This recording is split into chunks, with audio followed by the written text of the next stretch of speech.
Hello YouTube and welcome to a Saturday night. This is FishEZ. We're taking a look at some of our newer acquisitions. These angelfish are known as red devils. It's kind of an interesting name, don't you think? Red devil angels. Okay, so angelfish that are actually devils. Now, anyway, this is what we have. They are just been in here for a month or so, and we're just checking on them. Hi, Jeff. We're verifying the health of these fish. They came in a little, I don't want to say poor condition. They were in good condition, but there's something about these fish that just kind of had a long trip from, I believe, Florida, thereabouts, and so they were kind of messed up fin wise and so forth, and so they just have to grow back some of their fins. A few of them didn't come in as I was hoping. A few of them were a little messed up. You'll see that there's a few fins that are a little awkward, and one fish is missing his ventral fins altogether, but they're kind of a mean fish. I noticed that they definitely have a disposition of fighting and attacking one another. But they seem in this tank. This is a 40-gallon. They seem to be doing okay, even though they're chasing each other. Nobody seems to be doing too poorly. Hi, Sandy, Robert Lucas, and everybody that's joining us tonight. This is just an update tonight. It's been long enough to get some updates and see what's going on. Several things have been going on. Some crazy things have been going on. As you know, I did bring over, let me take a look at this beautiful red discus. This discus came in from the grow out center. We were having issues with the mate that she had, so we decided to bring her over.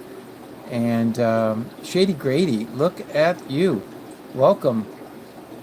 So this female has laid many eggs, and she hasn't had any successful spawns. So I looked at this male here and said, you know, why don't we try mating her with this male?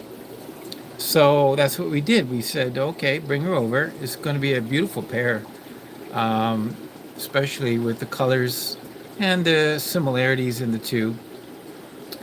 But I put her in the tank, the mature female, and these are all, the rest of them are in this tank are quite young. They're not quite mature, but the older one, I think, is the bigger one there. And we put them together, and immediately they started dancing together. So we thought, wow, this is great, you know? So this fish here started dancing and perusing with this female, and sure enough, within a week, we had some action. But the surprise, it was not the action I was hoping for, and that is they went over to that back pipe, and you see it's the drain pipe. You see how they're playing with one another, but they went over there, and one day I look, and there is the fish on the right was right there at the pipe and laying eggs. Yikes. So unfortunately, they turned out to be two females, and they were both immediately bonded and immediately started laying eggs, and that is just like so sad. So now we got to do something else with them. I got to find the right mates. This one, for example, seems to hang out over here, but this one is probably a young male, but just too young to do anything. And these guys over here, I'd rather see the turquoise made up with other turquoise, just to keep the brilliance of the coloration to themselves. You know, this one here with the long dorsal fin is a male, and he's starting to mate up with a female. Now, I've not seen any eggs. Doesn't mean they haven't laid and got eaten, and that does happen. But it is a male, and the female is there with him all the time on the right-hand side. So Aquatic moose, welcome. I have not had experience with eels. Would be nice. There are some eels that I think are interesting and definitely worth having. But I also noticed in this tank some more action going on with the Max. The males are really, they're colored up beautifully, but I have a feeling they're going to be starting to mature to the point where they're going to be probably attacking other fish because they want to mate and have youngsters. So another interesting thing going on this week. This is the tank which is now empty. I cleaned it out today because this was the location of a lot of activity this week. Just to give you an idea of what was going on, I had red lizard plecos in here, and I had a bunch of caves, and there was a spawning, a trapping. So there was eggs that were in the tube, and I was very upset that several of the eggs were thrown out and were all over the place, and so they didn't stay inside the tube. So I was afraid maybe the other females. Here's two of the females that were in the tank with them. So I removed the two females. I got them out of there so that there wouldn't be issues, and left just the pair. So there was one pair in here that was trapped and laying eggs, and I thought that would be the way to go. Hey, red lizard. So unfortunately, the eggs, I took out what I could. This is what I did with them because there was nothing else to do. I don't think I'm going to be successful, but I thought, well, let's give it a try. I'm trying the tumbler effect. They're just gently tumbling at the bottom of this inside tumbler.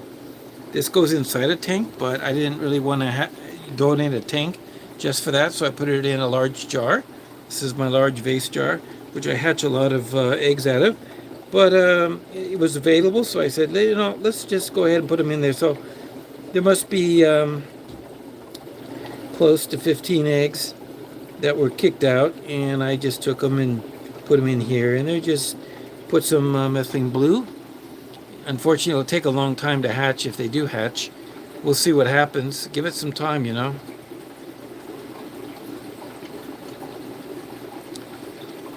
But that was sad. So I was so upset. I took the pair out today. I just pulled them out because this is the pair that laid, and because the very next day, after they laid, the eggs were gone. So I said, I don't see the need of laying all these eggs, putting them in there, and then eating them. This is what it looked like. This is the next tank over here. We did have a successful spawning in here. There's a number of females in here. And let's see where they're at. They're all hiding. There's one back there on the filter. You see it right there. Wedged between the filter. There's one underneath the other filter. You see the right there underneath. So there is a male in here. And I'm hoping that they'll spawn again. But the male that actually spawned in here before did have a few fry successfully. I don't have him in there now because I won't mix the males. So the fry are over here. So here they are right here. There's only a few left in this little breeder box. Looks like in the corner there's 4, and most of them seem to have died. There's a couple of black rams left over from a batch. I do get those batches that die out. They just completely die out and don't know why. And a lot of these have died out. Now, this I don't know if you've been following some of the shorts. You saw when this batch was hatched, there were almost 70 fry. I am now down to what looks like 2. So I have very little hope that these 2 will survive. Why? I do not know. Just doesn't seem to make any sense. Sometimes that happens. They start dying off, and that's it. Don't know if you've had experience like that. I'm sure you've done the same thing you've always done. I do the same thing I've always done, and yet it doesn't mean you always have success. That's the sad thing about fish breeding, is that it's not a guarantee. On the other hand, here's a batch of fry that are doing excellent. These are German blues, very large batch, and I'm going to move them into a different tank. These guys are doing awesome, and they started on baby brine shrimp almost day one. So they're from 2RA5. They are 8th of August, and today is the 12th. So the eggs were collected on the 5th. They probably hatched on the 8th. These are about 5 days old. I should say, I would say they're only about maybe 5 days free swimming. I think that's a better assumption. 4 or 5 days free swimming. So I'm going to take these guys and I'm going to put them in a 2.5 gallon that's over here, because this 2.5 gallon has a great way of getting fish growing, because it has an overflow, and I can add water to this tank. You see the overflow in the back? It's very easy. I'll demonstrate how that works. I'm just going to take the camera here and hold it. Meanwhile, I'm going to take some fresh, clean water, and I'm just going to dump it into the tank.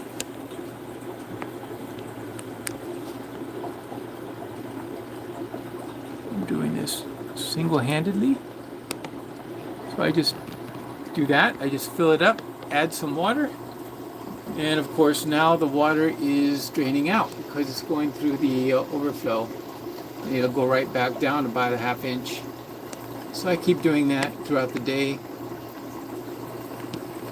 For me, angelfish go straight on to baby brine shrimp in the beginning. There's not much else to do. Very easy for them because they're big enough when they hatch. They sit around in their yolks. These are koi angels from a pair that are got really full coverage, both male and female. So we're anxious to see how many in this batch will come out with good full coverage. These are good. Yeah, these guys hang around on their yolk sac, and their yolk sacs, allow them to grow. And by the time they're eating on their own, they're eating baby brine shrimp. Hi, Craig's Catfish Cave. Welcome, Craig. And so, just to give some idea of what else has been happening in the world of the red lizard plecos, I did have a trapping down here after the last batch, and I did not have a successful trapping. I did not get eggs. Let me just check. Okay, he's back in there. I don't think he has eggs though. I don't think so. I didn't see the female. I didn't check though. There he is. The female, let's look around for her a little bit. See if she's out and about. She's nearby. I don't see her. Let's take a flashlight. Okay, let's just see what's in there. Oh, wait a minute. There are eggs in there. Well, my mistake. Yep, we have eggs. See them right there? They're down on the bottom, right in front of the anal fin. You can see them. Let me see if I can get you guys a better shot. I did not know about this. Let's see if I can focus. I don't know why it's not focusing. There we go. You can't see anything. But I do see eggs in there. Do you see eggs?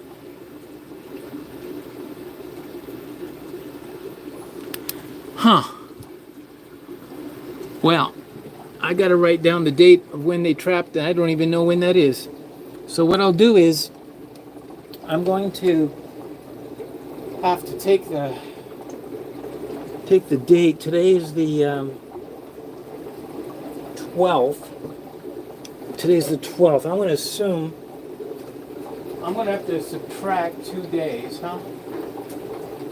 We'll subtract 2 days. Just because I don't know if they were laid last night or the night before. And where's the female? Oh, there she is. She's right there in the plastic plant, right in the middle.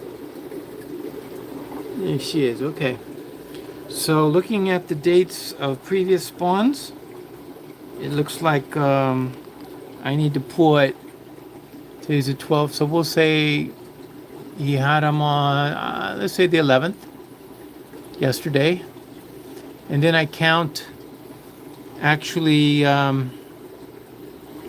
12 days.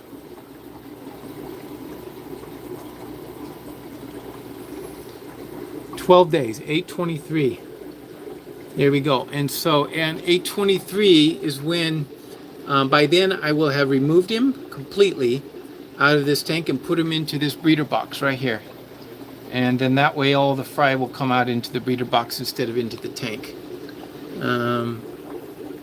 And so why 823? Well, it takes 13 days. So I count 12, so I catch them the day before they hatch. But it's important. If I take them out 8:22, that's okay too. But that is like last chance. I mean, you got to get them out. I got to make sure I catch them, because otherwise, when 70 fish fill up baby fish in here, it's hard to keep them alive. Not because of the forktails. No, that's not the reason. The reason is because they don't find food easily. And as young plecos are, as just hatched, they won't survive. So that's a surprise. I just got surprised. I hope that surprise was good for you. I also have a pair in this tank, but I think the male is too young. I have looks like the female here, which is one that's bred for me a couple times, is in here, and the male is a young male. I don't even see him, but he's hidden in here somewhere. So I got a couple of caves for him. These are the new caves. Got these from Cat's Caves.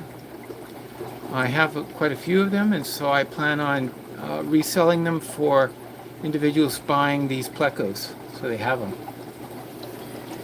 Wow. So that is good news. Great, we got another spawn there. These fish have been non-stop for a year, one after another, so I've been very pleased with that. Okay, and what else is new to share with you tonight? I would have to say there's quite a few interesting things going on. I am treating a few of my tanks. I'll give you a reason why. If you look at the tiger barbs in this tank, there's one tiger barb, for example, right here, that's skinny and bony, losing weight, and it will die. And I don't know why, but it's whatever it's got.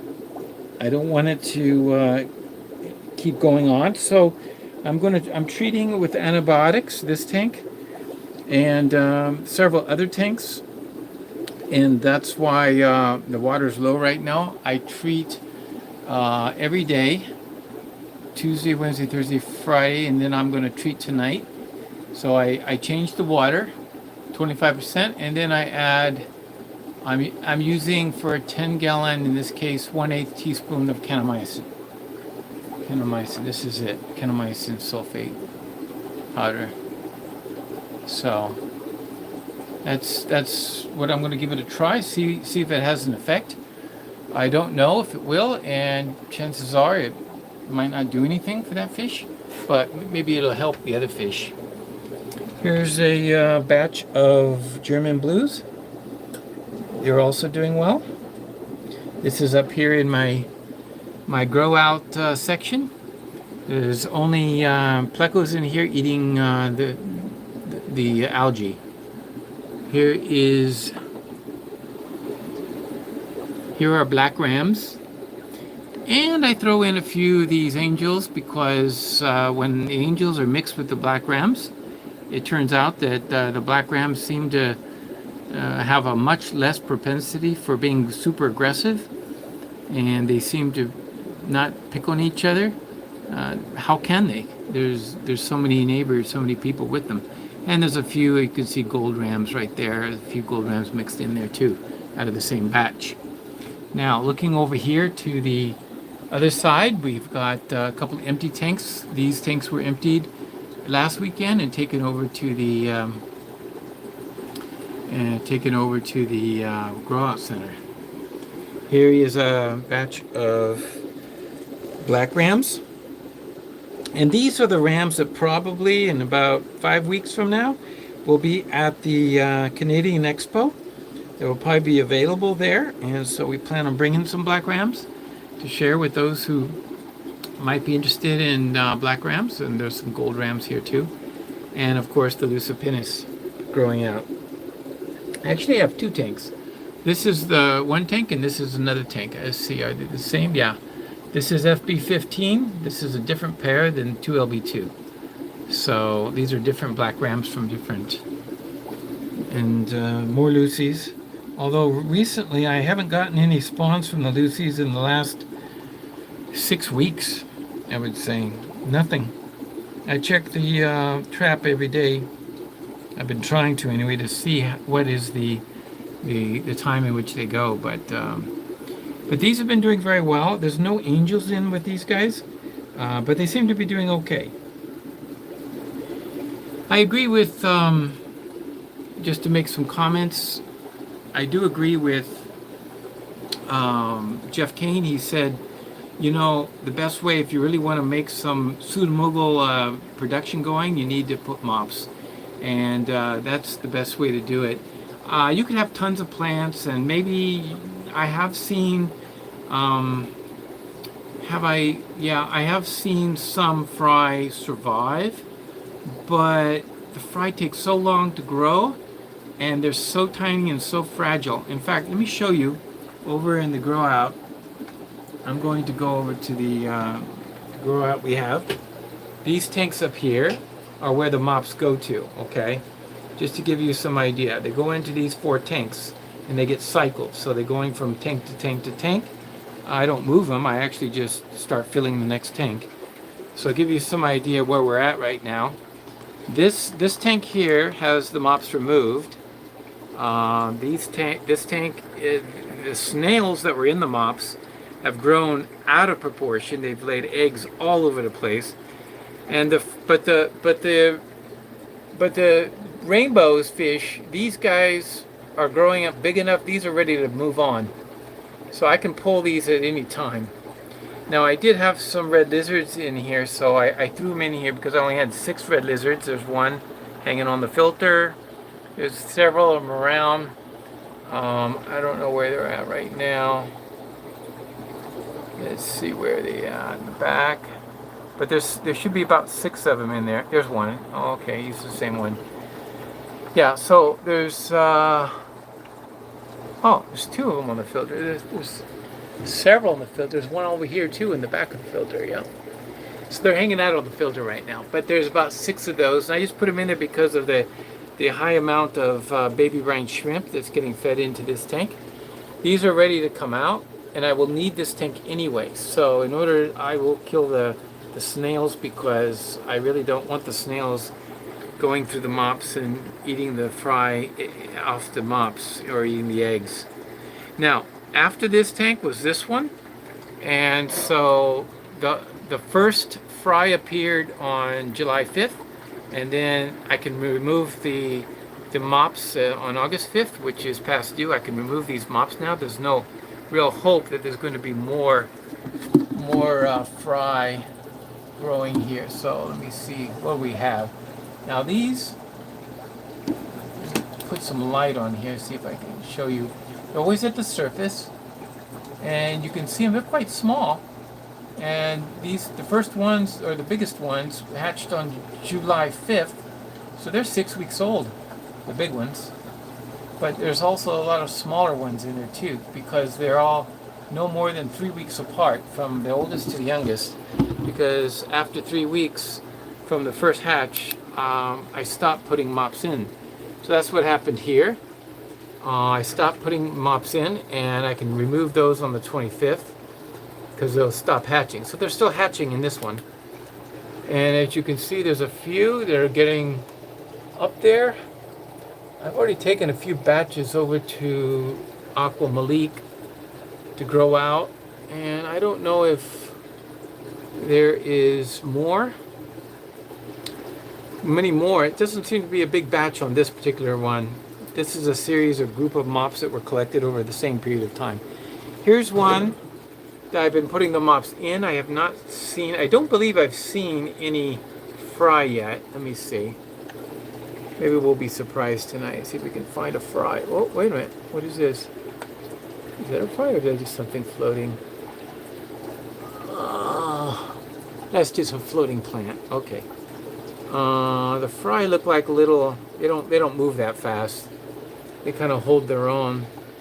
Hold the camera still. Look around. Look at the surface. There might be one there. No.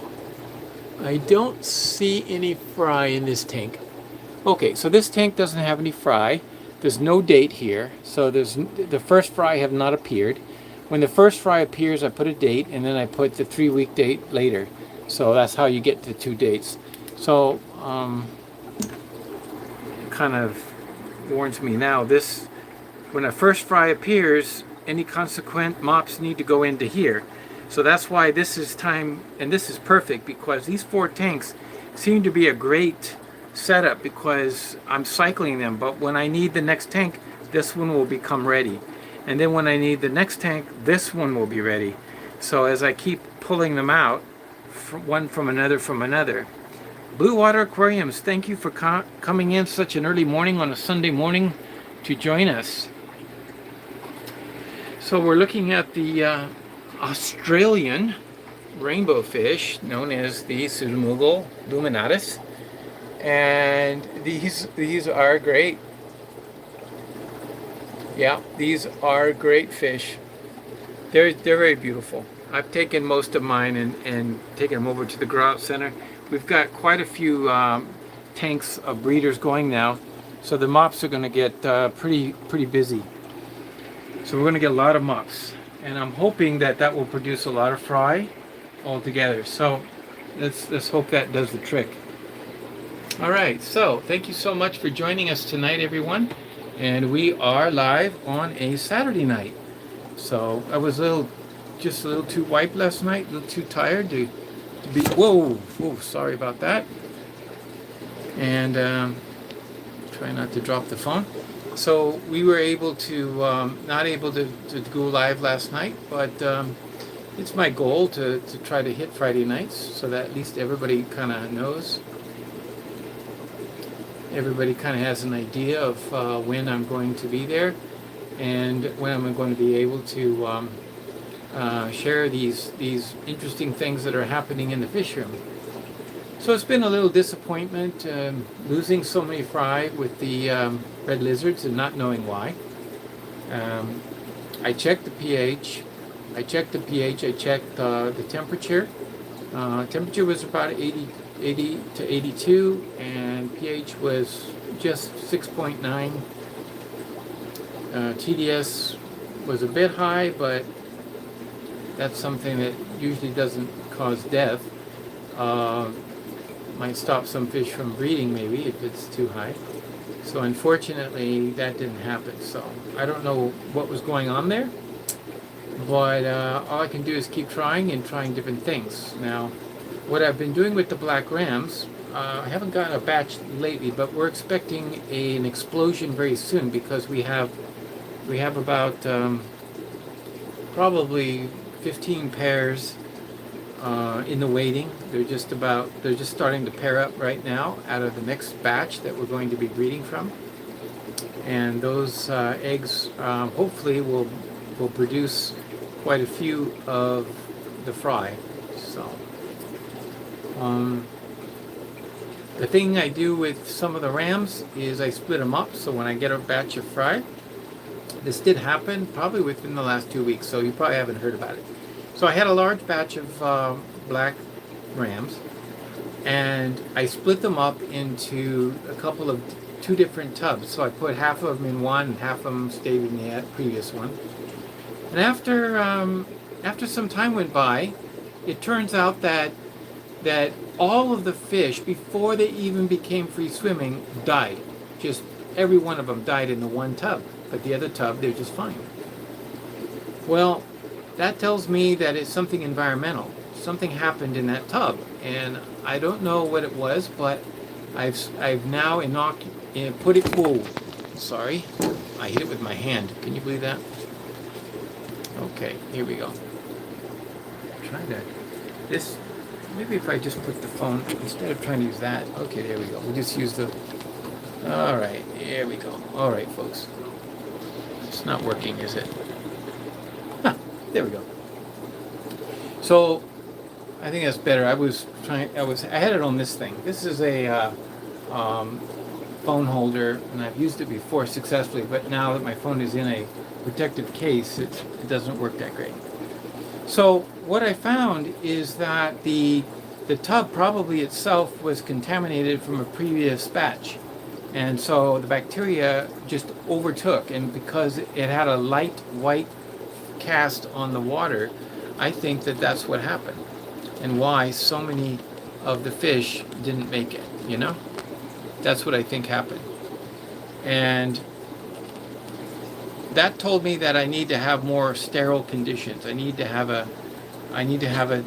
tank, or I need to have, shall we say, a tub, a plastic tub that is going to be sterile. It's not going to have the same previous bacteria from a past batch. So now I soak them in bleach water for 48 hours.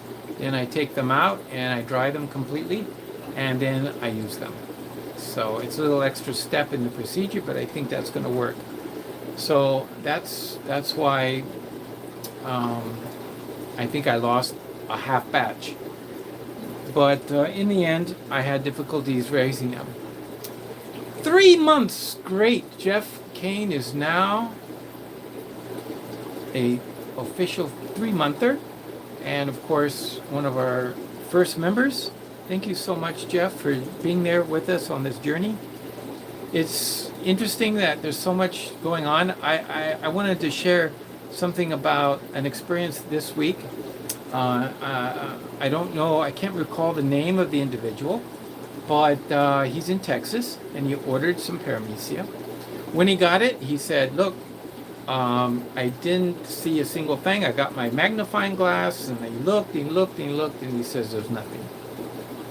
So I've had this happen before, and so without much hesitation, I told him, look, what you need to do is to simply go ahead with the procedure, open a can of boil the water, do the seeds, and put the yeast in, and get the batch going, and then put the starter inside. And then let me know in 3 weeks. Or not 3 weeks, in 10 days. 10 days is all it's going to take before he should be able to see whether or not they all survived or not. I find it hard to believe that I can send a batch to Australia, and they make it just fine after being in the mail for 3 weeks. But I can't send it in less than a week down to Texas. Now, I suspect he said that it got very hot there, and it's possible that they got too hot and it killed them. It's possible. It could have done that. Of course, even if just 1 or 2 survive, there's a big chance that they'll multiply in the new media, and he'll get a batch. If it doesn't happen, I do have a guarantee, so I'll send him another batch. It doesn't hurt, you know. I don't feel like people are being dishonest, because what's the point? You know, you get a batch. Once you have a batch, you don't need any more. So there's no point really getting more, just for the sake of it. It's not like limited quantity. These things reproduce. I mean, you know, you're going to have tons of them in no time. So that's no problem. I just want to make sure everybody is able to utilize Paramecia in their breeding, their fish room breeding, and take advantage of it. Yeah. So behind me are these are the workbench. We've got 4 tanks here. I'm going to work on that tonight. I think I'm going to cut it pretty short, this live stream, because what I want to do is I want to clean these tanks and get them ready. Yeah. And over here, just to give you a shot, the new tanks are still sitting in place. These are also breeding tanks that are going to go crazy once they get going, but I need to do the plumbing. So there's several things I need to do to get things really going well, and we're going to see if I can get that going. Maybe in the next week or two. That would be nice to see. Apart from that, we have a lot more going on over at the Fish House, and we're getting ready for the big expo in Mississauga. So if anybody wants to meet Aqua Malik and myself, that would be the time to go at the Aquatic Expo, and that's occurring in the middle of September, a weekend. I just saw, by the way, a video. I just watched, I think it was a members only video for TM Aquatics. He spawned the L400s. It's great. I also saw that he came back from Cataclysm and came back with some new food called Wigglers. I think Wigglers is a new food by Extreme. I don't know, it seems kind of neat. Sandy, you'll be there. Ooh, nice. It'd be nice to meet in person, eh? Look forward to that. Oh, great. That's super. More people with memberships. So, wow, let's see. Shady Grady,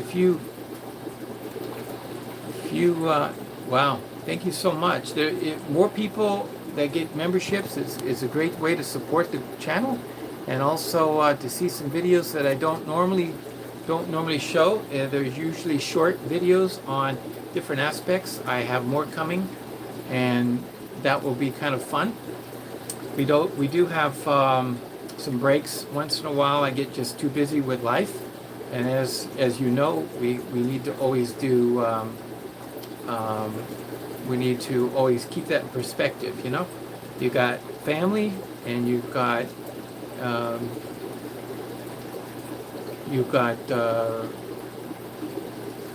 let's see, more important things than fish, because it is a hobby, so it needs to keep in its rightful place.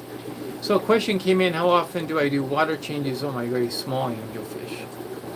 Well, you know, that's a good question, but it kind of depends. If they're in the breeder box, there's constant water changes. Once they come out of the breeder box, they go into a tank like this one here. See these up here? This one. And now I watch it closely, and if the water starts to turn brown, obviously I start changing the water every day until it's clear again. But yeah, at least twice a week. I try to do it twice a week, never longer than once a week. But it kind of depends on how much you're feeding them, and if the water starts turning foul, that's when you got to be careful, and that's when you got to change the water. Now, there is a really neat video on how to change the water of a tank like that without having any issues with fry getting sucked up, and that's on the membership videos. So if you are a member and you got gifted tonight, check that one out. That would be nice. It's just a short clip of how that I'm able to go zip through my tanks here without catching any fry and not having any issues. So Dave's Fish Cave, that's something to check out. Now, if they get to be a little bigger, of course, I'm hoping that they'll be in like the 15-gallon over here, where the red lizard plecos are, what we were just looking at the beginning of this live stream. So there I have a valve, and I just changed the water, and it's marked how many changes, and those, at some point, I'm changing that water about, it looks like 50% every day. So 50% every day. So then once they're kind of like, okay, they're maximized this tank, that's when I'm collecting them up, and we take them over to the grow out center where there's larger tanks. So then they'll go into a 30, 40 gallon or even larger for final grow out, and a few more weeks after that, they're hitting the stores. You can catch our fish, the ones we raise here in the Greater Toronto area, at various stores that buy from us, and like Tails and Scales. There's a couple in Scarborough, Mystic, I think. There's also one in Mississauga that Mike Salazar owns, and that's the store where he's got a few fish, but also we do sell a lot to Dragon Aquatics. I think it's Dragon and Dragon King or something like that. You know, I should know the names of these stores. That's really sad of me. I guess put on the spot, just thinking about it off the cuff. I'm not doing a poor job. But maybe by next time I will name those stores. I think that would be nice. I'll put a list up on my tank here so I could just read it and read them off and not miss anybody. But there's about 5 or 6 stores. The Fanatics does take some fish, and also although they don't take our angels, Mike is too nervous about taking angels from anybody but his only one source. I believe he feels that other fish can cross-contaminate his store, so that's why he doesn't. But you know, that's his decision, and not a problem, because we sell hundreds of angels all across the Greater Toronto area. Now, sometimes we also sell them, and this is kind of unknown. We have a few buyers that come in from Kijiji. They've old Kijiji contacts, and they've contacted us and said, you know, we're going to come, we're going to take 200 or so, and they'll take 200 fish, take them down to Hamilton, or even further east or west in this case, and they'll take them out and then sell them over there. So we give wholesale, pretty much wholesale prices for those people who buy it in large numbers. So yeah, that's the latest and greatest, and I hope that was helpful to everybody. We have, what else coming up? I don't want to forget anything, but there is definitely an interest in going to the expo, because that's where the Canadian Aquarium, the Canadian Association of Aquarium Clubs, CAOAC is the short term, CAOAC, CAOAC.ca, and you can check out the website, check all the details. They're having their convention that weekend in a nearby hotel, and also there's going to be some talks at this expo, and at the expo there's going to be like Chris Biggs. Chris Biggs is going to be there. He's the chairman of the talks, like the master of ceremonies, and he's going to be introducing a number of different people speaking. And also, I think Joey Mullen is going to make a showing on Sunday, so he'll do that according to the schedule. So he'll appear on Sunday to do a talk. And then there's also the Guppy Show. The Trans-Canada Guppy Organization is having their show. And so at the end of the show, part of the show rules are, after they show the fish, they're going to auction off the fish. So anybody can get the fish, the number one, the winner, the runner-up, and all that. It's all available for those who want to engage in the auction.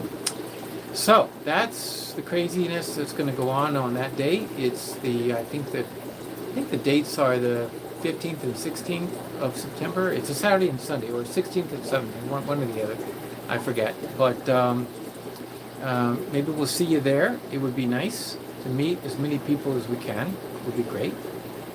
So tonight I'm going to call it a night so that I can get to taking care of the medications of about 4 tanks. I want to treat them for tonight. I also want to clean out these tanks here, so maybe I'll clean another one out. I did one last night, this one here, or it was the night before last, I think, and then each night I can do that. Get them all ready, so then I can put some breeders in there. Once the treatment for the from the antibiotics is over with, I think they should be good. And all the fish, the ones in condition, I hopefully will be able to breed. Maybe we can get some more barbs going. I do want to breed some more hexazonas. Unfortunately, this summer has not been a good summer for some fish. I have lost all my banded barbs, all the African banded, and that's the reason I'm using the antibiotics, going to treat the tanks, because it seems as though they were kind of targeted. I think that whatever it was that was in those tanks it seemed like they were they looked great. They looked fine. They weren't skinny like that barb we looked at earlier. They were just dead. So, not sure what it is. But we're going to find out. We're going to see if that does the trick. If not, we're going to keep trying something else, because when things like this happen, it can be a little depressing, and that's the sad part of the hobby. These are our pets. These are our animals, right? And when they don't feel well or something's not right, it's kind of hurting, and it hurts us. I know I don't feel good about it, but I do know it's not something that was like a contagious disease that came in from outside, because the only fish that have come into this room for the past 6 months or more is the only fish really is those angels we were looking at the beginning, the red devil angels. I want to call them sunsets. I think some people call them sunset angels, but they're beautiful. They are going to color up nice. And I'll show them to you in just a minute. I'm going to feed them, and they'll jump all over. But now, the reason why is I have them isolated in that tank is because that tank doesn't need me to stick my hose in there. They're in quarantine, and they'll be in quarantine for quite a while. I may just leave them in until they pair off, and then take the pairs and put them in their own tanks, one pair at a time. And they never really will come in contact with any of the other fish. That's one method by preventing any issues from coming into a fish room. But since they have their own water supply, and they have their own drain, that tank is self-sustaining. So it's kind of standalone. So that's why they're in there. And it's perfect size for them to grow real fast. And I can get some great fish out of them, get some pairs going. But they're young yet, so it's not like I'm expecting pairs any day. Oh, I did start up a new Daphnia colony. I've had issues with the Moina, and the Moina just seem to be, they die out easy in the little tubs. So the other day I took a 20-gallon that's down below. It's never been really good for fish. I don't know, it's because it's so low on the ground. But let me show you what happened. I put in some Moina. Let's see here. Let's go down here. That's it right there. It's very low tank. So I set it up, and as you can see, it seems to be having some great success. So I'm going to start taking from this tank. I don't see why I can't start harvesting. These are very small Daphnia, and I am feeding them green water. And also I'm going to try feeding them this. And this is simply yeast, bread yeast, that I use, the same stuff I use. I also do have some spirulina, but I'm going to just try that for now. And as you can see, these little guys have really exploded in here. I mean, I didn't have this many just yesterday. It seems like tons of them. But if I don't start, they'll crash because they're producing so fast. It's like it's snowing in there. I love it. Yeah, so this tank may be the right size. Maybe I'm going to have more success with them. So the idea is I'm going to get those fish so I can give them to my breeders. I did put here's another pair of red lizards. I put a pair of red lizards in this tank too, although I haven't had any activity. But these are my breeder Danios, and as you can see, they are a gorgeous Danio. I've been successfully rearing quite a few. Oh, wow, look at this, another surprise. Look at this, I've been watching this forever. Look, baby Danios, right here in our little trap. Right there, look at them at the surface. There's a bunch of them. I've been looking at this every day and I never saw them. Look. That's exciting.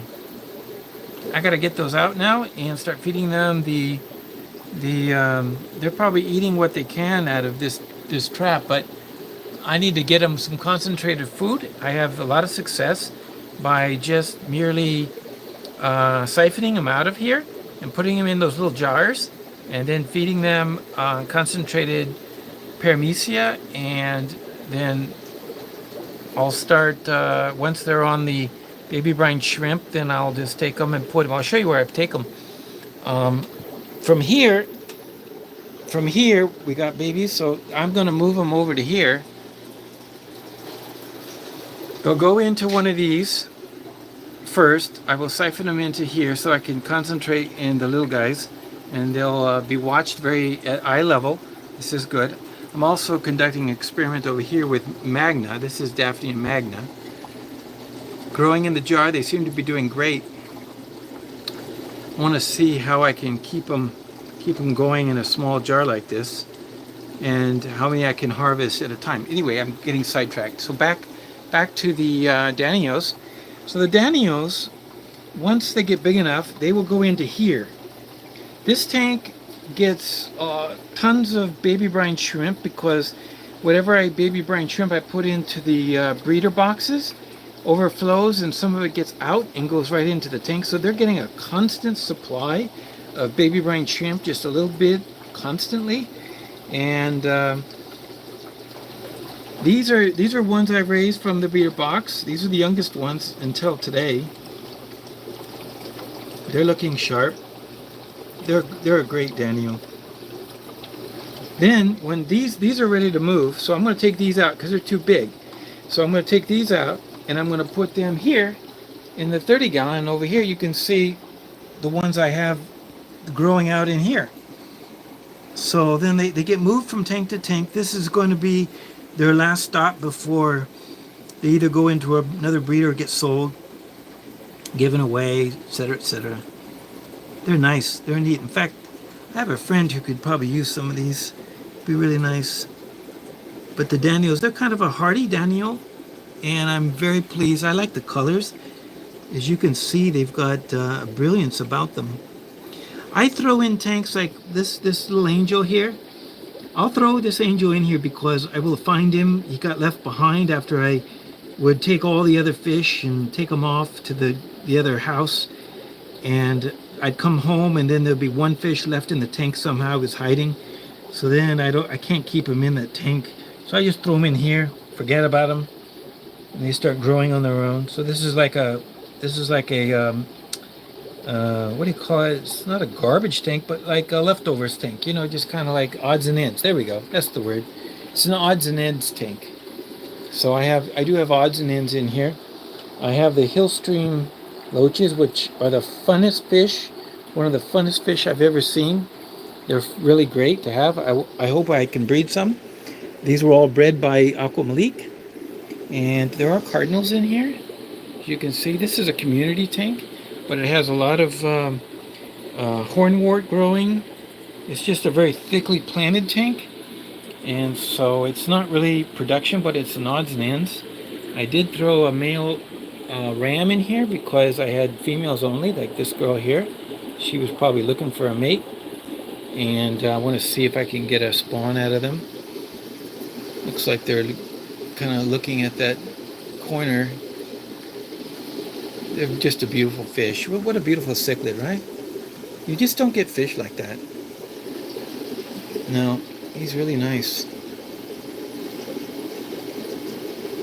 Honestly, this is the joy of having fish, you know. There's a lot of frustration involved when things don't go right, but when things do, when some fish just thrive, that's when things are looking good. So the Daniels seem to always hide on the other side. They kind of stay away from you, but as you can see from the parents we were looking at and from the young ones and the babies that we just found today, a few minutes ago, there's a lot of activity, so I have a lot to do right tonight. So that's the excitement, and I like that. In fact, why don't we just take one more, what's going on here? Okay, why can't we just take one more little chance? Hey, Meyer is here tonight. How you doing, Meyer? And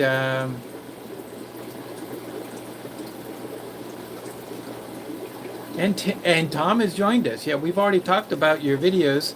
Hope you were with us at that time, Tom. I was watching your latest video just before I went live tonight. So if anybody hasn't had a chance to see them, they're always superb. Mark 1, excellent, excellent video. So please, after this, get over there and check it out. Or as Tom would say, check this one out. So just before we go, then tonight I wanted to see, I mean, after all, I feel ecstatic now that we've seen the baby Danios, and we got another little batch coming, because they seem to come in like spurts. And I must have done a water change, and I think I did, and that may have stimulated them. So the trap does work. I'm going to next be getting a, going to be using some egg, or shall we say fry.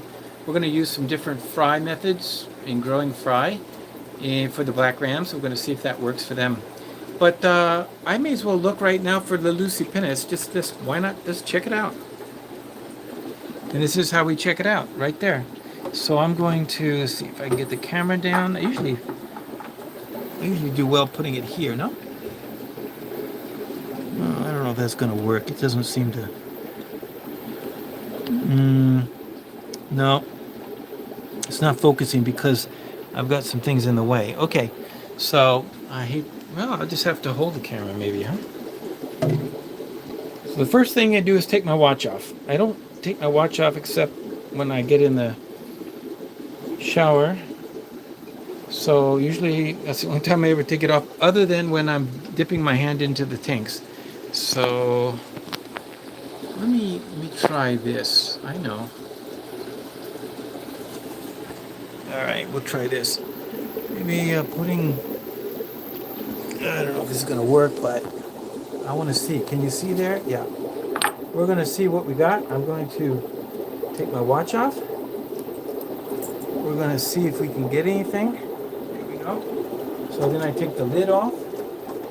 And this tank always has the light off because the catfish just prefer the lights off. I don't see any reason why I need to blast light.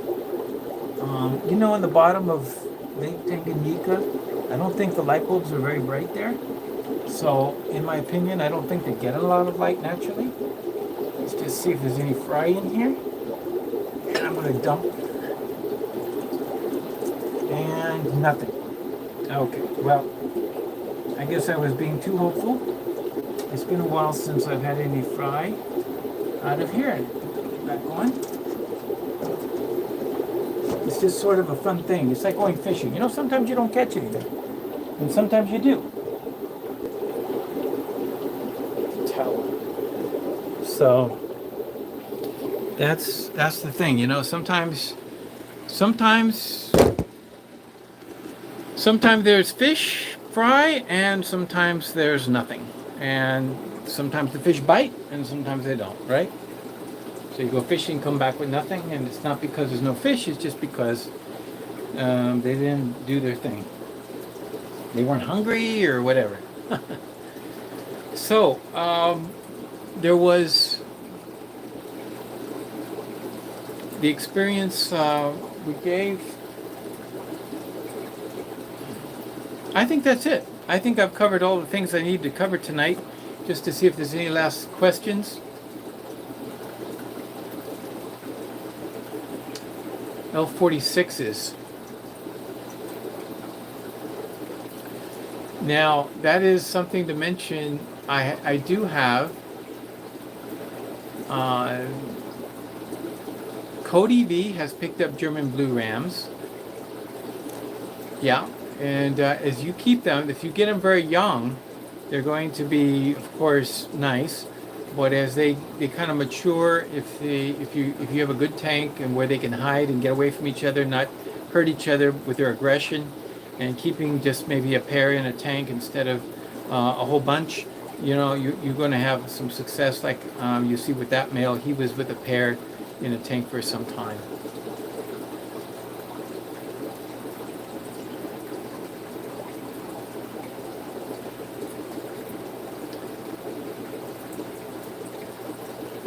Tank full of survivors. You know, Mayor, I think that's a great way of putting it. This is my survivors tank, and they're doing really good. They're surviving.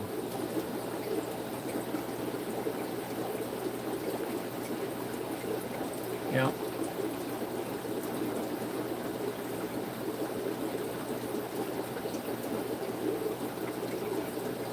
TM Aquatics. Huh. I don't know how you did that, Tom.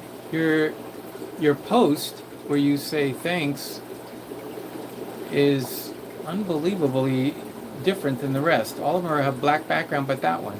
Huh. How did you do that? That's interesting. So, anyways, my leopard frog plecos have not done anything, but again, I have a source.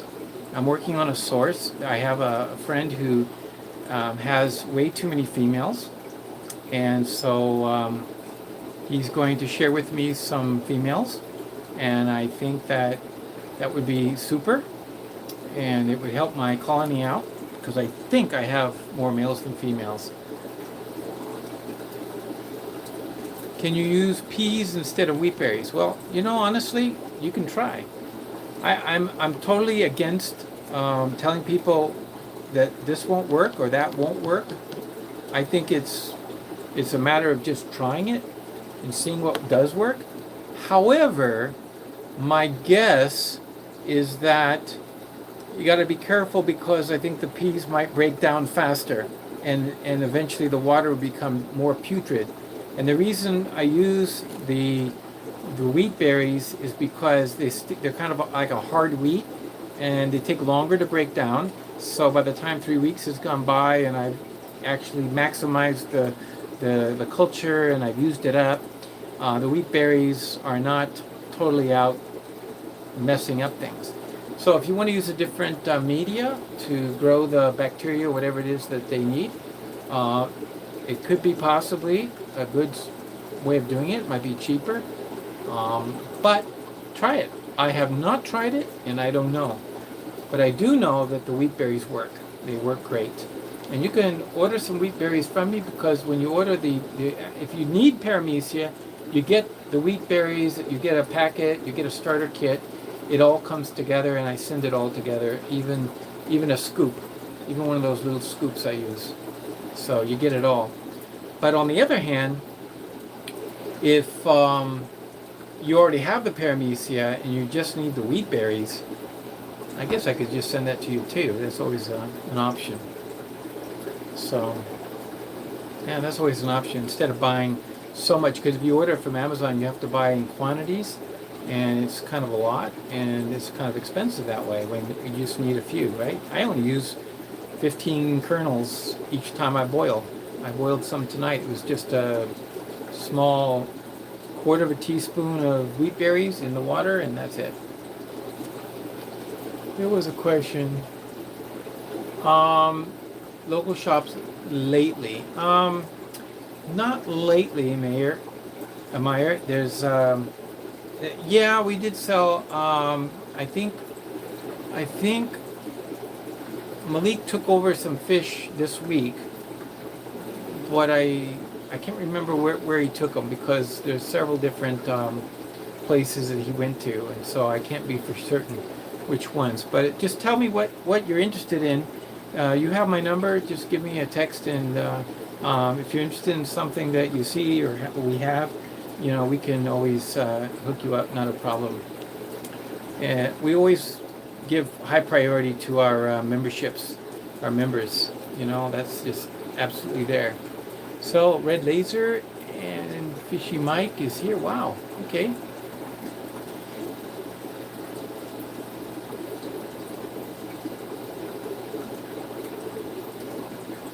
Yeah, you too. 134 is also.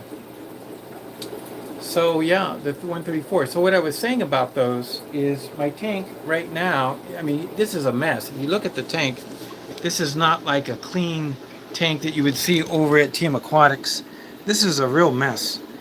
This tank here has my L134s. I don't think I'm going to be surprised tonight to see a batch of fry. As you can see, they just kind of hang out. Most all of them are in the caves. I have not yet seen any wiggling tails, as in the case of Tom showing us tonight about the L400s. But this is what they do. They hang out in the caves, and I have some good flow. I'm thinking about taking the flow and turning it off and turning it on, kind of put it on a timer. I don't know if the maybe like 8 hours off and 16 hours on, or 8, 12, and 12. I don't know if there's an advantage to that, but if they like the flow, I do have it flowing over them. And then I use some resin to drop the nitrates. I think it's time to clean the filter. I think it's not doing much good. It's so covered with decaying leaves. And the pH. So the pH is right here. Let me turn on the pH meter. We'll take a look at what we got. We're at 5.1. So we've got a 5.1 in this tank. I watch it closely. This meter is always here. And if it gets to 5, I then do a partial water change. Interestingly enough, I got to get this little shrimp out. There's an Amano shrimp in there. He's been in there some time, but poor thing, he suffers immensely because the water is such low pH. I don't think it's good for shrimp. If I remove him, I don't know how to. I'll have to drip acclimate him to regular water. But I used to have quite a few Amanos, but this one's turned kind of white. That's what they do in a tank with such low pH. But the Amano shrimp don't breed. Oh, here's another one. See, there's another one right there. But they just seem to survive in this tank. I didn't really expect them much.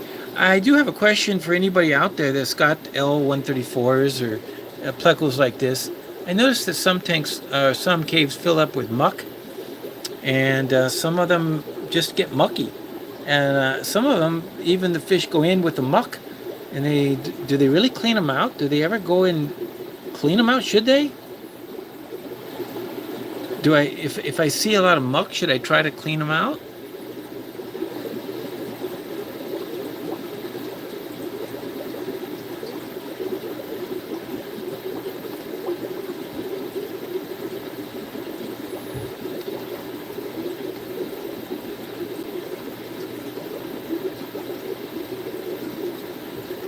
Fishy Mike, probably 6.9. You're talking about the pH. Carla, what died? I must have missed something. I missed what died in a few minutes. Was it acclimating some fish? That's usually when it gets you.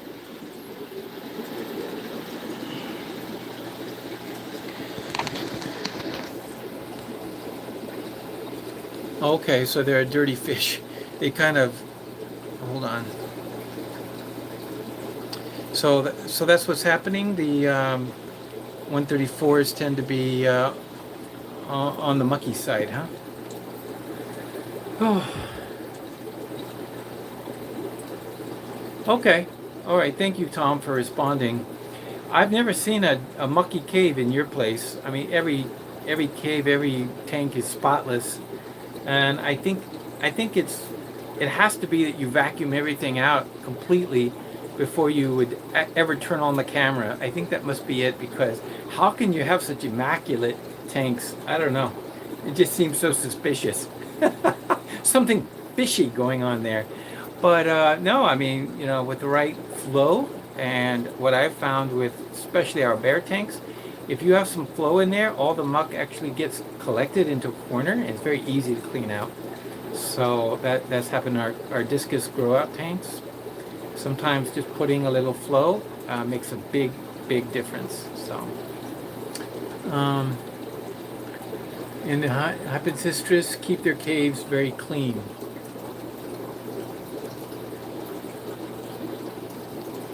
Yeah, okay, Carla. Well, Carla, I'll show you very simply how to do a slow acclimation for any fish that you need to move from one. Always be cognizant that happens even in a fish room like this, where one tank is very low pH. You don't want to just, okay, same temperature, and pick them up and throw them into another tank. So I use this device. Let me see if I can show you without covering the camera. Okay, let's see if I can get that over there. Maybe this is not going to happen. Not happen easily anyway. There we go. I use a device that is simple to make. You make it out of a piece, just make it out of a piece of airline. And mine is, where is mine? Okay. Okay, so we have this. This is a piece of airline. And we have, I sometimes use this to provide a weight on the end. So then on the other hand, I simply put a valve.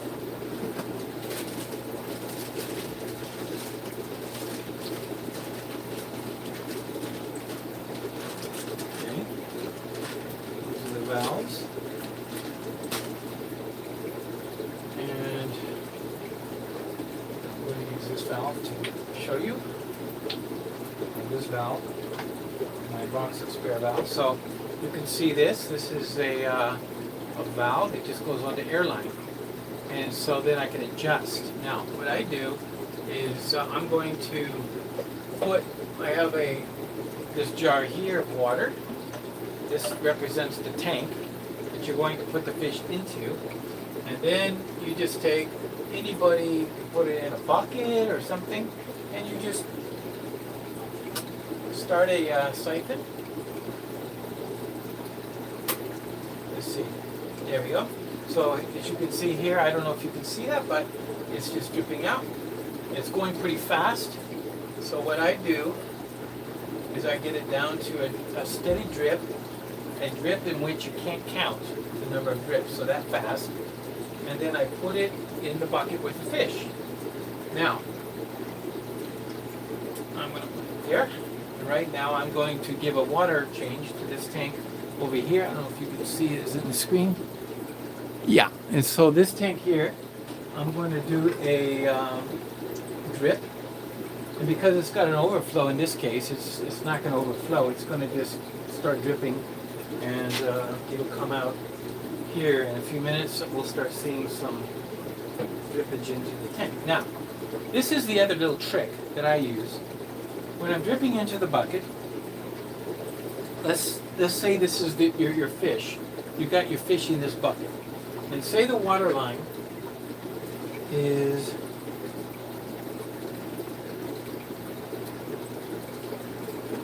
I'm going to mark with my markers. Say the water line is right here. Okay? So you have the fish in this much water. And so I start the drip and I set the timer. Alexa sets timer for 10 minutes. 10 minutes, starting now. Okay, so now I got a 10-minute timer. When it goes off, 10 minutes later, I mark where the water is. Oh, so that's 10 minutes. That's 10 minutes. So then I say, I've got, my bucket will overflow, and I go 10, 20, 30, 40. So I do that. And the water's here because I just marked it after 10 minutes. And so then I say 1, 2, 3. So this is 30 minutes later. So I say, Alexa, set timer for 30 minutes. And then I can walk away. 30 minutes. And I can come back, and 30 minutes later, this water will be done. Now, as you can see, this much water now becomes this. It's almost twice. Yeah, it's twice as much as it was.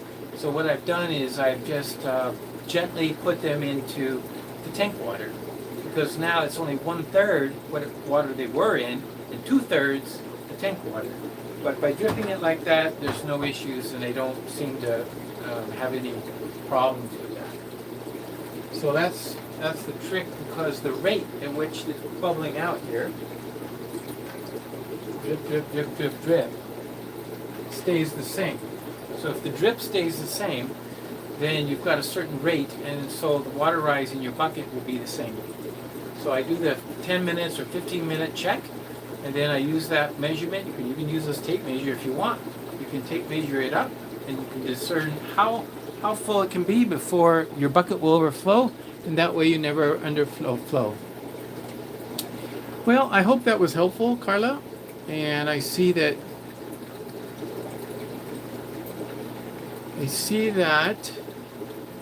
Oh, there's been some comments since then.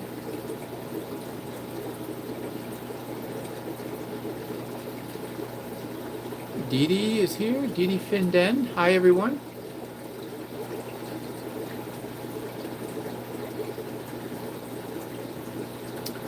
I've thought about taking the sand out of the L134s. I don't know if there's any advantage to it. I have raised 134s a couple years ago.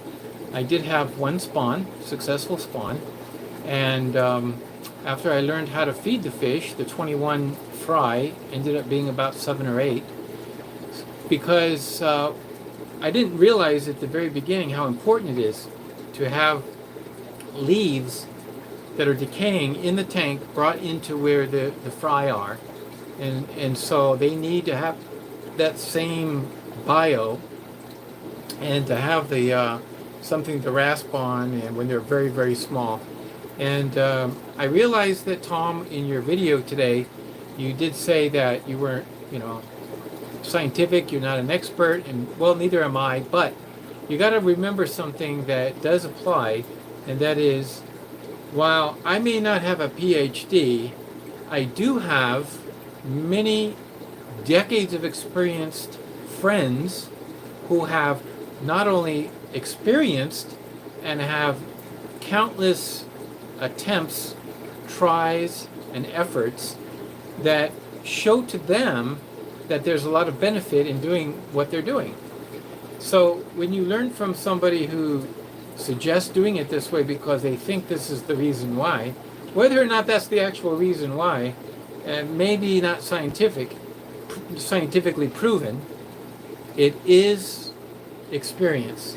And so in their experience, that's what they've come up with. And so when I did that, I put some old leaves in with the fry, in the fry box, and I got it in there right away before they all died, and I was able to save the remaining 7 or 8, I think, and it was all because the voice of experience told me to do that, and said, no, you got to get that in there right away from the beginning. And so, wow, I wished I had done it from the beginning. I would have had more L134s today. So anyway, that was the only experience I had. I think the female that spawned, I think, died mysteriously sometime after that, and I had almost all males. So again, I'm struggling to find females, but I'm hoping that very soon I'll be able to rectify that situation, since I have a friend who's got way more females than he knows what to do with, or at least he thinks he has. We have to confirm that. But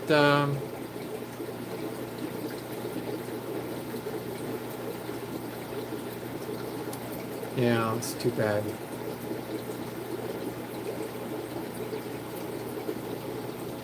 Struggling with Daphnia purchases. That's what it was that died? Okay, I have something to say about that too, Carla. Even the most experienced ones of us have our episodes, and things happen. Now, what I did this week, in fact, I took 2 tanks. Now, I'm going to show you the tank, and I set up the Daphnia. This is for the Magna. See this tank? I set it up with green water.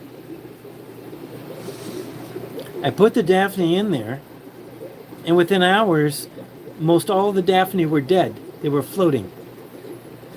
Why? I have no idea. However, some did make it. As you can see, there's a couple of them in here, and they're floating around, and I got the green water going. They're doing very well, see? So all I need is a few, and they'll go to 10. I picked out these because they were the large adults, and I don't know why they died, and it's just a mystery completely, but it could have been something that I didn't really understand very well at the time. So what could it have been? When I netted them out, maybe it was in the netting process. Maybe it was something that they were exposed to when I took them. And it's possible that the netting and being out of water for, it was just seconds, but, I was just kind of going about it at a slow rate. I wasn't fast, I wasn't like taking them out of water and throwing them in water real quick. And maybe I should have. It was something like, how do they die? I mean, I never had that happen before, where I would take them and put them in tanks for fish to eat, and they would just scurry on about, boom, and take off. None of them just kind of like died. Now, was there something in that tank? It was a new tank, but I used water. I didn't use tap water. I used water from behind me in this tank that I cleaned out right here. I used water that had been there for a while. So I don't understand that at all either, because it was like, this is seasoned water. I only use seasoned water because I know that Daphnia are super sensitive to chlorine, and even some chlorine room conditioners. So if you had used water that was just water, or even if you put the chlorinator in there, they're sensitive to that as well. So Daphnia need to have seasoned water. So I only use water that I have aerated for more than 12 hours, and it's not too cold or hot. In other words, it's been brought up to the right temperature, and that's the only water I'll use to change out their water. But I'm very careful not to use any tap water, and not even introduce a bit of tap water, because just the slightest amount of chlorine will, while it may not harm all fish, it will definitely kill off your Daphnia. So I hope that was helpful. I don't know if it was the case in your situation, but that's what I'm thinking anyway.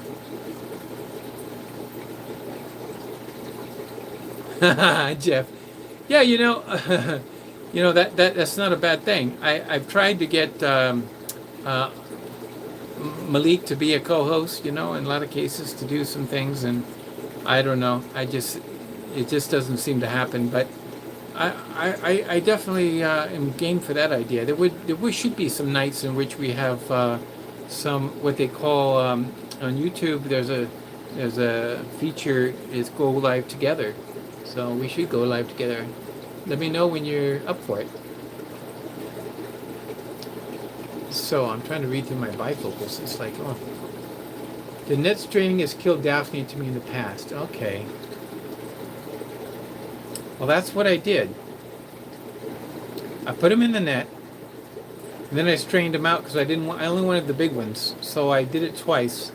I put them through, and then I got the big ones out, and that was my experience too. That is what I did, and thank you, Jeff, for mentioning that, because that could be a factor. What size do you put the ram fry into the breeder box with a sponge to stop them into the tank? Well, that's a good question. Blue water aquariums. Now, if I have German blues, I've been using the tubbies, the ones you saw them in earlier, and the reason is because that's a 2 liter. Oh, see, my 10-minute timer is going off. Alexa, stop. Now that timer was for, okay, that's 10 minutes. Make the mark on your bucket, and so now I know exactly how long it would take to overfill the bucket. So, yeah, the size of the amount of water makes a difference, but if you're using a larger breeder box, what I've done, normally speaking, is I've taken the plate in which the eggs are in, and I've just put it in the breeder box, and then hatch them in the breeder box. And there's no issues with that. I've done it many times. So, it's not like a certain age I put them in there, but yeah, I can adjust the flow a little bit so it's not too strong, and you want to make sure it's not too strong so that the young fry, when they first start going free swimming. The issue with rams is they do this weird thing. I don't know why, and black rams do it sometimes. German blues sometimes, and electric blues. I don't remember if they did it, but yeah. So honestly, what was happening is they go to the surface, they hang out on the surface for after they first start going free swimming. Now, I've also seen it, strangely enough, that it's not every batch that does that automatically. Some batches do not. They don't go to the surface. So that's strange. I don't understand the mechanism that causes some to do that. But I've had batches go to the surface and every one of them die off. They just hang out the surface. They get caught in the adhesion curve of the water against the plastic, and they just kind of hang out in that little corner because they can effortlessly stay in there because of the adhesion. It's very easy for them to just hang out at the surface. When they do that, I try to feed them with a powder, a fine food fish food. I use Sarah brand, and it's what I typically use. I think there's other brands and other things that can be used too. I'm not trying to feature Sarah necessarily. I'm just telling you what I've had, my experience has been with. And that stays on the surface kind of because of the cohesion. And so it's actually surface tension that keeps it on the surface for a while. So there's always food right there and they can pick at it while they're at the surface. I also, when they're at the surface, I don't ever use microworms, which go to the bottom and sink. I use vinegar eels, which go to the surface, which have to breathe. So the nematoids that go to the surface are the ones that I target when my rams are going to the surface. Hope that makes sense. I hope I wasn't going around in circles, but that's exactly what takes place. So helpful is not having the water too strong, just kind of making sure the surface tension is broken. So it could be at the very beginning when they're first starting off, you're starting the food. It doesn't need to have a greater water flow. The greater water flow comes into factor when you start feeding baby brine shrimp and it dies and starts polluting the water. So you got to keep the bottom clean. But then how do you keep the bottom clean when there's fry on the bottom or fry in the tank? It's a delicate mechanism by siphoning out with an airline tube, a hard tube. So I've demonstrated that in other videos, and maybe I'll show that again the next time. I just did it earlier, so there's no bottom grunge to get out tonight. So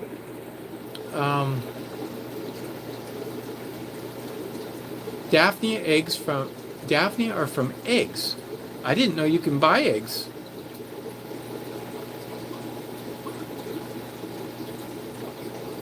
Now that's strange because my Daphnia give live birth. They have little small, but is that the species that produces eggs also, or do they only have live birth? That's a good question. You're confusing me now because my Daphnia, they have a little baby that pops out on the back of the parent, and as they swim around, and then the baby just pops off, and we got another Daphnia going. And so they reproduce that way. They just kind of, it's like live birth. Huh. Very interesting. Oh, Greg Jones. Greg Jones is with us? What's his question? Okay, see, I don't know why.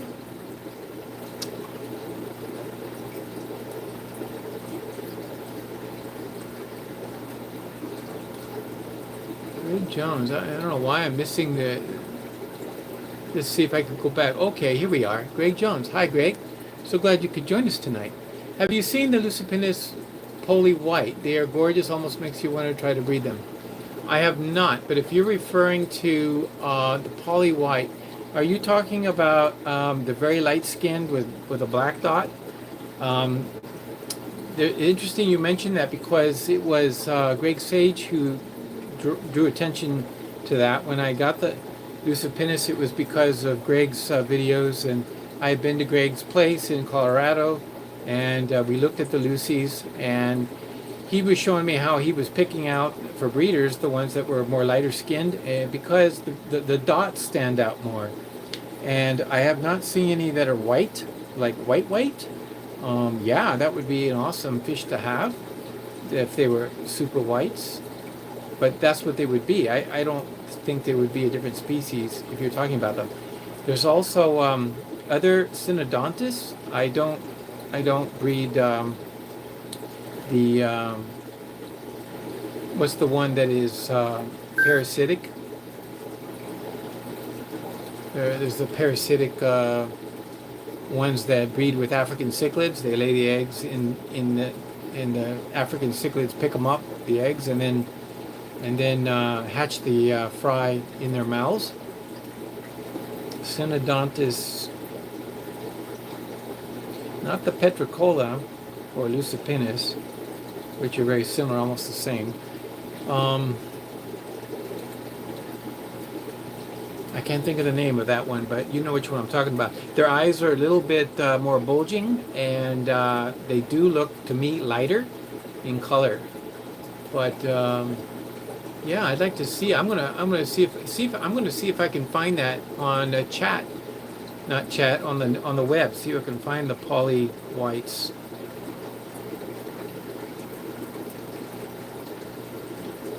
Yeah. Fish Fam link site. No, I don't think I'm even registered. I don't know if I am. I have not visited that site either, Jeff. Now, there was some question here from Mr. Narkaev. How do you prepare water for your fish room? Well, there it is right there. That is the 25-gallon tank that's got a, it's above all others. It sits up high, and I have some plumbing that goes to it. You can see on the right-hand side, right there. Water goes into the tank, and I have a valve. I just turn it on, tap water goes in. The tank gets aerated with a heavy duty aerator, and so I don't know if you can see that, but it's being aerated right there. And on this end there is a tube, and it goes in and out right there, and voila, I just turned this knob and I got gravity fed water.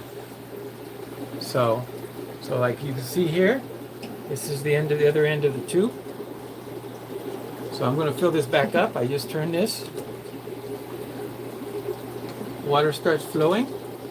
Some of my tanks are kind of high, so they need an extra boost. I have a pump at the end of it. I just turn the pump on. Now it's flowing much stronger, and I can pump this up all the way to the high tanks and then turn off the motor, but then gravity feed also the lower tanks. I don't even need the pump.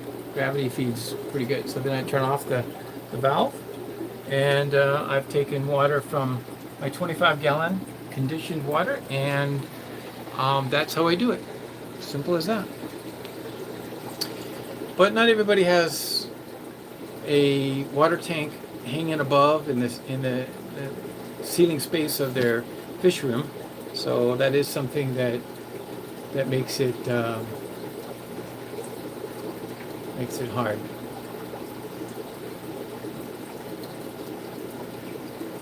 Okay, that's how I prepare the water. Yeah, Mayor, if you have any clues as to what we can try or experiment and figure out why the fry sometimes go to the surface in the corners, would love to know why. I've tried agitating the surface. It doesn't seem to help. It just tires out the fry. I don't know why, and it doesn't seem to really be helpful.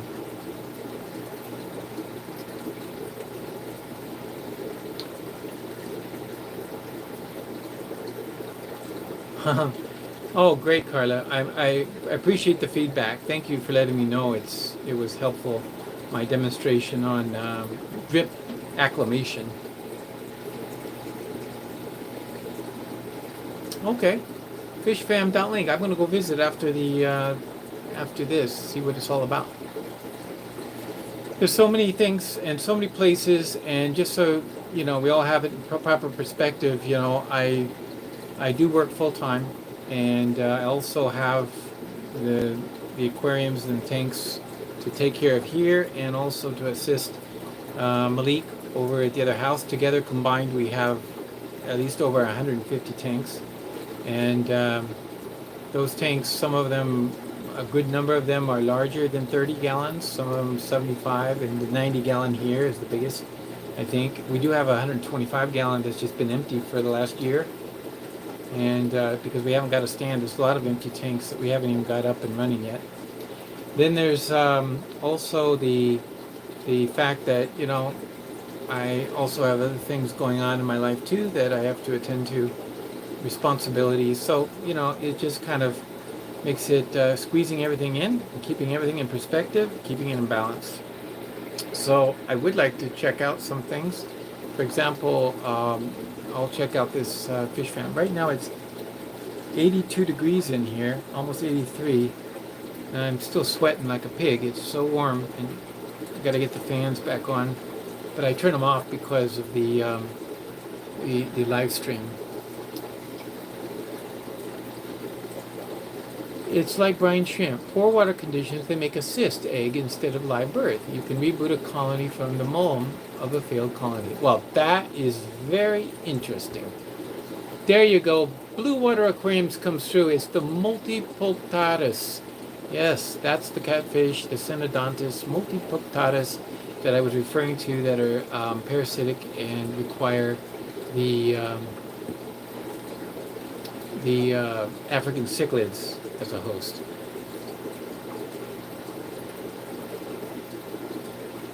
And oh, Pelham Aquatics has joined us. A lot of people have. Thank you very much. All these people coming through. Oh, fishfam.link and FishEZ. Oh, thanks. It's out there, huh? Aqua Malik also. Okay, great. Oh, I didn't even realize. And so is Tom, PM Aquatics. Fantastic. Motor City Aquatics. And yeah, I know. 100 would kill me. Yeah, that's why many of the tanks here, especially in this fish room, I've got to have the valves and the turn and the water. I'm not carrying buckets if I can help it. I do drain the top tanks over here into buckets.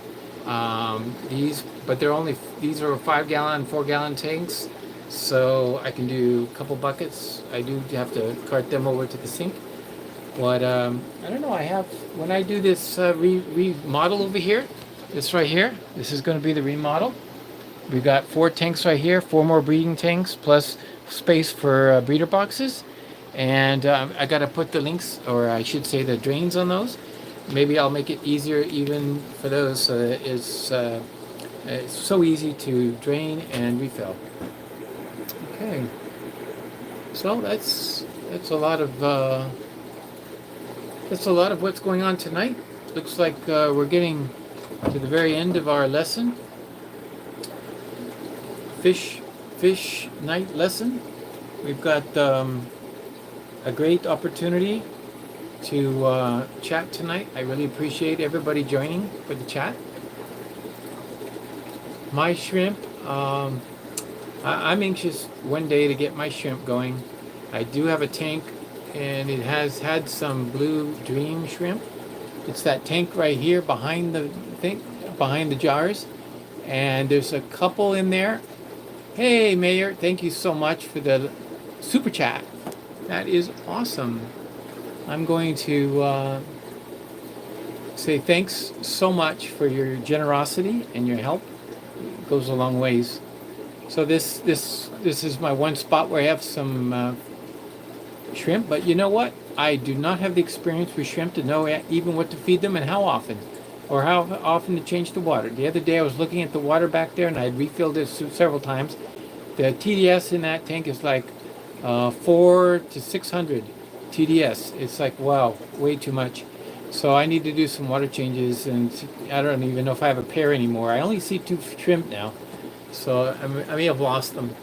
But they were good, and I'm hoping maybe we'll get some tanks where I can understand and breed some shrimp. I know it's not that hard or difficult, and it should be easy to do, but I've got a couple priorities, and that's the issue. Sometimes it's just a matter of priorities. Right now, I don't have time to start up a shrimp project, but that may be down the road, so that'd be fun. Now, thank you so much, everyone. Great. 8 high-end shrimps, longfin super red bristlenose. And that's interesting you mentioned that, Motor City, because we have also in our fish room all the super reds. I bought a good group of them, and so did Malik. And now they're together, the groups, and now they're spitting out longfin super reds. So we have a supplier that gives us short fin super reds, but we're breeding the long fins ourselves. And we have some good groups of those. So that's something to keep in mind here in Canada. They're very popular, and we do have people asking for those. So those definitely will will be a seller. Just got to keep them going. Well, thank you all very much. It looks like I've got to sign off. It's been an hour and 40 minutes so far since our beginning of our live stream. And I was just going to do a short and sweet live stream for everybody. I guess it's just one of those things where one thing leads to the next. And oh, and by the way, and yeah, and this is how it always works in a fish room. I'm a very distracted individual when I walk in because I'll start something and then, oh yeah, and by the way, and I'll sit over here fixing something over here in the fish room, and then the next thing you know, I've forgotten completely that I'm still refilling tanks over on the other side of the room. So it always pays off to go through the room before you shut down for the night and make sure positively that you got everything in order before lights out. And it will be lights out very soon, huh? Thank you again, everyone, and I hope to see you again next weekend, and hopefully tank tops having, yeah, I guess so. When it's 83, it was 86 in here earlier. I'm trying to keep the temperature down, but I think I know the reason why. It's the dehumidifier, and my wife keeps trying to dehumidify, and this is something that I can't get across to her. What happens is you have a dehumidifier and it puts out heat. So that heats up the room, and then all the tanks start warming up, and then the evaporation is higher. Now you have more humidity in the room, and the dehumidifier works even harder. Now it's putting out more heat, and it's heating up the room even more. So it's a vicious cycle. And so I have found that if I set the timer to 55, the humidifier to 55%, it doesn't heat up the room as bad, and the room stays cooler. And it doesn't evaporate the tanks so bad. But try to convince somebody that thinks that mold is growing everywhere and they don't know what to do. Well, there's no mold. It's just, it is a little humid in here, but no more different than it would be anywhere else. So that's a little tip for dehumidifiers. Just remember that in a small space, a big dehumidifier will put out a lot of heat as well. So we're in the basement, and so there's not a lot of places for the heat to escape either. But it makes good for the winter. I don't have a real heating problem with heating the tanks. When I want to get it to a certain temperature, I could try to use a heater with a thermostat, but most of the tanks, just to keep them in the winter or whatever, to keep them getting too cold, I'll use the preset 78-degree heaters in many of the tanks, and with the purpose of just keeping the tanks from dropping too cold.